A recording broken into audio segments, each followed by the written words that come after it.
Assalamualaikum warahmatullahi wabarakatuh. Selamat pagi semuanya.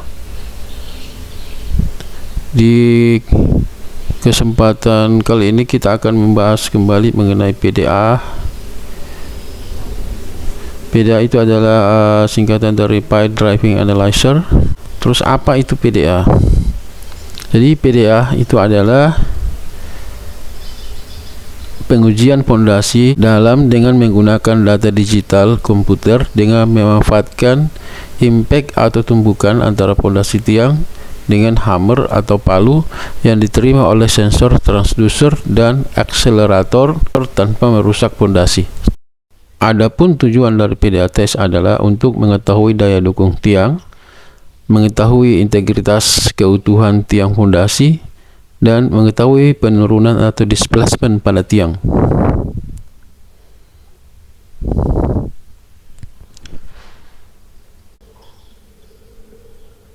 Adapun alat yang dipakai untuk pengujian ini adalah Pile Driving Analyzer, sensor transducer, dan sensor accelerometer. Dan yang paling penting adalah hammer untuk beban bore pile atau tiang fondasi.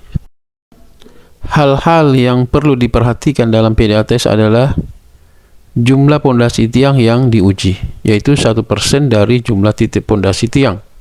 Dalam penentuan titik yang akan di-PDA-kan, sebaiknya dipilih berdasarkan nilai PIT yang kurang baik dari sekian titik yang diuji sebelumnya. Beban palu atau hammer itu antara 1-2% dari kapasitas ultimate fondasi tiang. PDA test dilakukan ketika umur beton sudah mencapai 28 hari setelah dicor atau setelah beton sudah memenuhi syarat.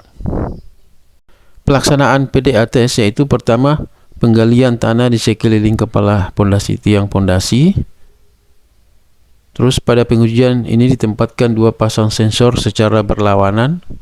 1 pasang sensor terdiri dari pengukur regangan atau strain transducer dan pengukur percepatan atau accelerometer yang dipasang di bawah kepala tiang dengan jarak minimum dari kepala tiang ke transducer itu antara 1,5 sampai 2 kali diameter tiang, sehingga ada jarak bebas pada saat tumbukan.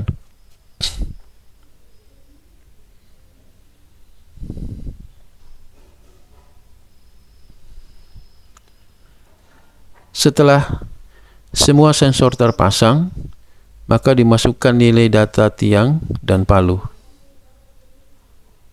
Selanjutnya dinaikkan beban drop hammer atau palu, dinaikkan 1,5 meter sampai 2,5 meter dari kepala tiang, kemudian dijatuh bebaskan kepada benda yang akan diuji.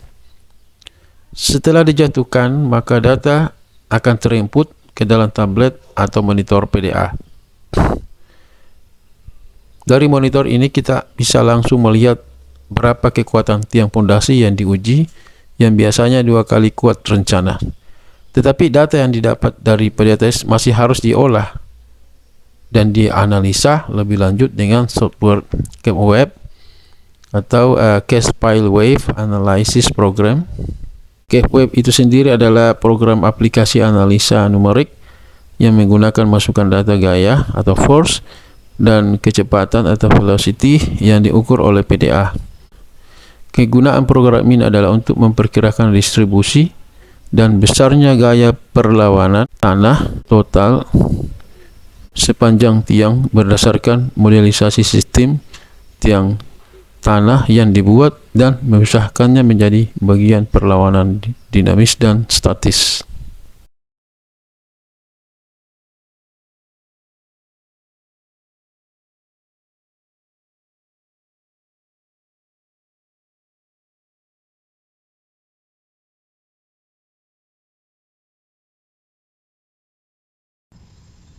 Seperti yang terlihat sekarang, yaitu casing atau penerus sudah terpasang.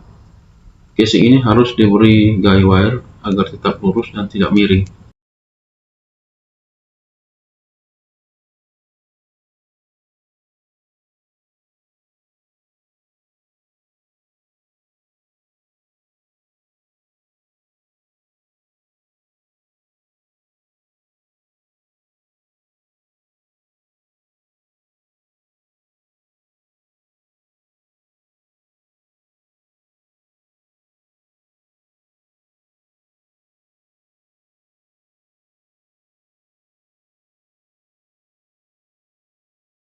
Adapun casing ini hanya sebagai alat penerus atau penyangga agar pada saat pelepasan hammer tidak terjadi dumping.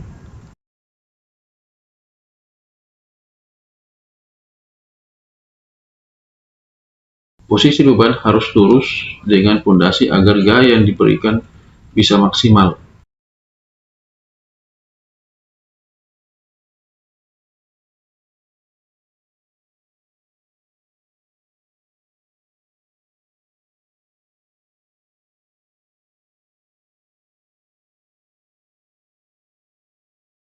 Sebagai catatan bahwa jika hammer atau palu melebihi 1-2% dari kapasitas ultimate pondasi tiang, maka yang perlu diperhatikan adalah titik jatuh palu atau hammer tidak boleh terlalu tinggi agar tidak terjadi kerusakan atau pecah pada tiang fondasi.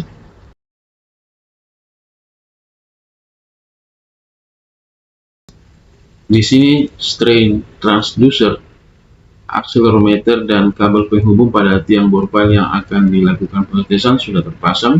Selanjutnya adalah menaikkan hammer atau palu di atas kepala tiang dengan bantuan crane. Ketika sudah siap, beban dapat dijatuhkan hingga menghantam fondasi. Pengujian dapat dilakukan berulang-ulang untuk menghasilkan data yang diinginkan.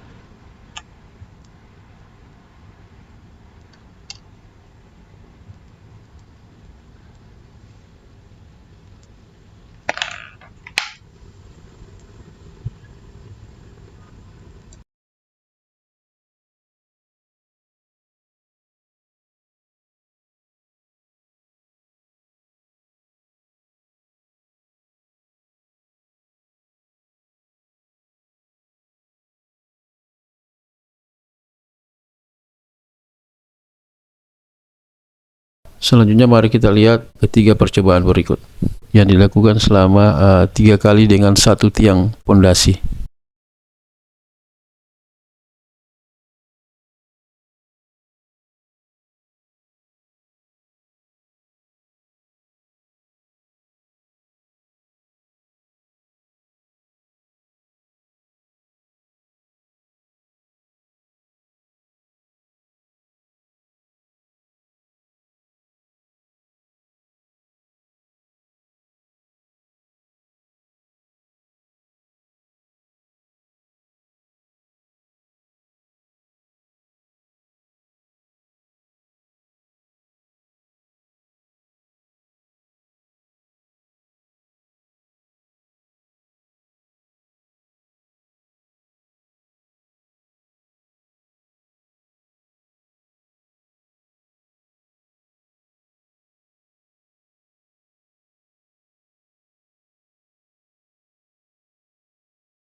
Baik, saya akan tambahkan sedikit mengenai PDA test.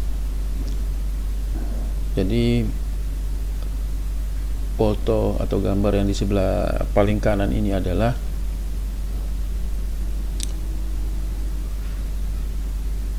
casing atau penyangga untuk palu. Ini sudah terpasang, ini casingnya, ini adalah palunya. Lalu kemudian di bagian bawah ini sedang dipasang train transducer dan akselerometer. Di gambar bagian tengah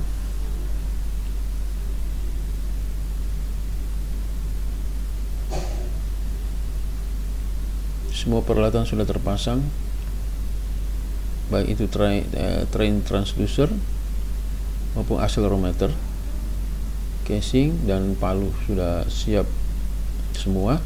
Kemudian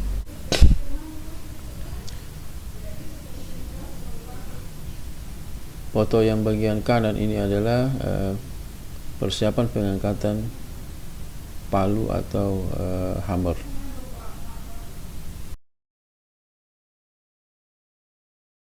Selanjutnya di slide kedua ini adalah monitor PDA. Jadi setelah dilakukan pemukulan atau tumbukan pada bore pile, jadi setelah dilakukan penumbukan atau dijatuh bebaskan hammer pada bore pile, maka muncul hasil-hasil seperti yang terlihat di monitor. Jadi ini ada project apa yang akan kita kerjakan. Terus ini adalah file. Nah, nomor file yang akan kita kerjakan, bore filenya seperti ya, nomor bore file apa yang kita akan kerjakan.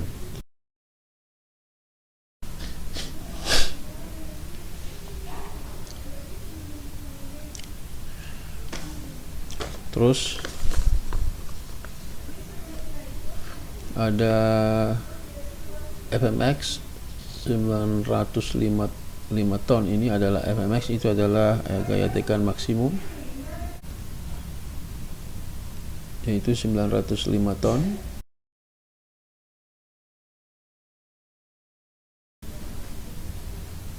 DMX yaitu penurunan maksimum 5,9 mm.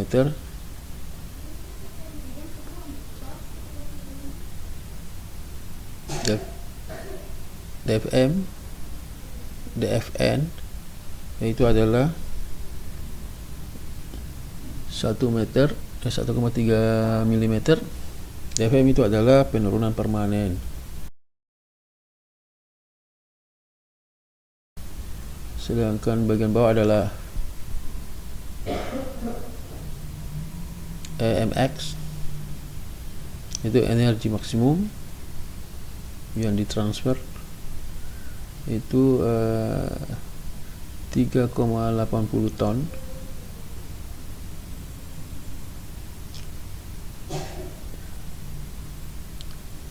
CSX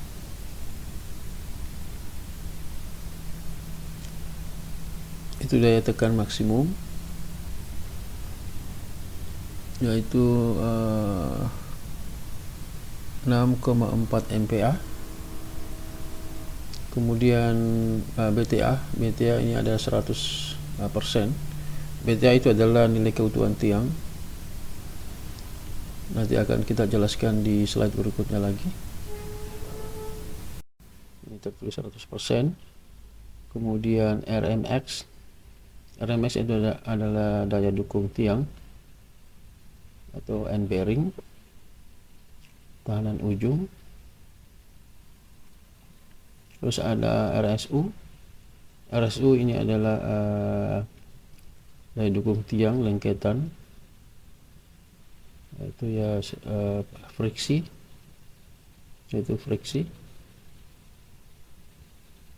Terus ada TSX, ini adalah gaya tarik, itu 4,9 MPa. Ini adalah hasil penumbukan pada bore pile di penumbukan pertama. Tapi di slide ini saya tidak akan memperlihatkan penumbukan kedua dan ketiga. Saya cuma memperlihatkan satu tumbukan saja sebagaimana yang ada di monitor ini. Selanjutnya sehubungan dengan BTA ini adalah klasifikasi kerusakan file. Jadi kalau misalnya dia jadi kelas 1 ini 100 BTA nya 100%, itu artinya undamaged atau good file. Jadi filenya ini adalah tidak ada kerusakan sama sekali. Jadi tidak ditemukan defect pada tiang bore pile. Kemudian di kelas kedua ini, kalau yaitu 80 sampai kurang dari 100. Ini slight damage, artinya kerusakan yang kecil saja dan file masih bisa digunakan. Jadi kelas 3 ini adalah 80 ke bawah, 60 sampai 80. Ini ada ditemukan ada kerusakan pada bore file dan sifatnya sangat besar, jadi sangat signifikan kerusakan yang ada pada bore file tersebut. Nah, terus yang terakhir ini adalah kalau dia 60% ke bawah, maka itu dianggap rusak berat dan file tersebut harus di reject dan harus diganti dengan file yang baru. Kemudian di slide berikutnya ini adalah hasil pengujian. Jadi hasil pengujian dinamis daya dukung pondasi tiang bor disajikan berdasarkan perkiraan metode case dan analisis cap web. Jadi di dalam pengerjaan PDA test ada dua metode yang dipakai, yaitu metode case dan metode cap web. Pada metode case antara lain terdapat dua perkiraan daya dukung fondasi tiang yang disajikan, yaitu RMX dan RSU untuk kondisi lengketan. Jadi untuk metode case itu ada dua yang dilihat di situ adalah RMX dan RSU. RMX ini adalah end bearing dan RSU ini adalah friksi. Kemudian nilai RMX dan RSU sangat tergantung pada faktor damping tanah, kecepatan gelombang, proporsionalitas, dan keselarasan.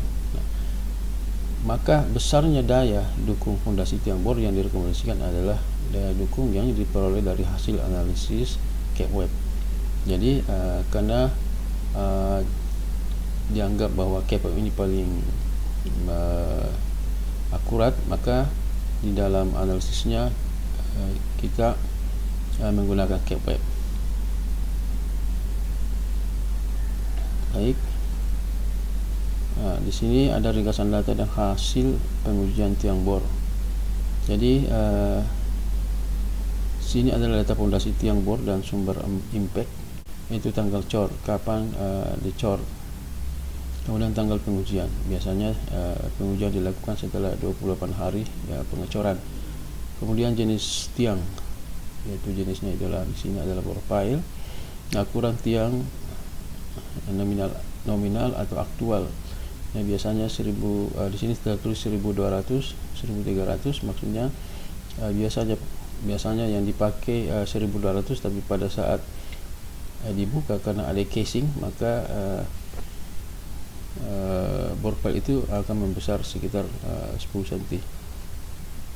Jadi bukannya 1200, malah tiang bor tadi itu akan lebih bertambah lagi karena adanya casing.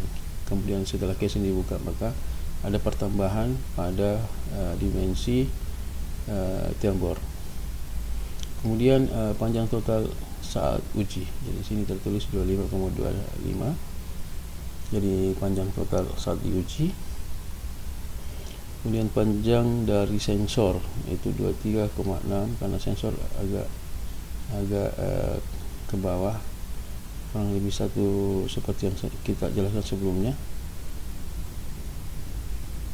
Kemudian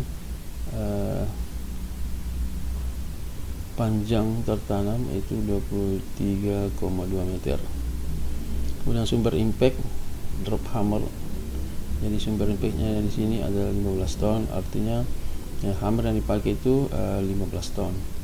Sedangkan target daya dukung ultimate-nya itu 950. Jadi pada saat kita melakukan pengujian, maka kita harus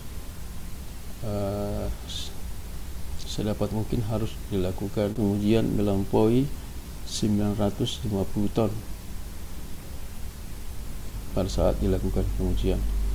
Nah, seperti yang saya jelaskan sebelumnya, di slide sebelumnya itu ada ada dua metode yang dipakai, itu metode case dan metode CAPWeb. Jadi seperti yang kita jelaskan sebelumnya bahwa RMS dan RSU.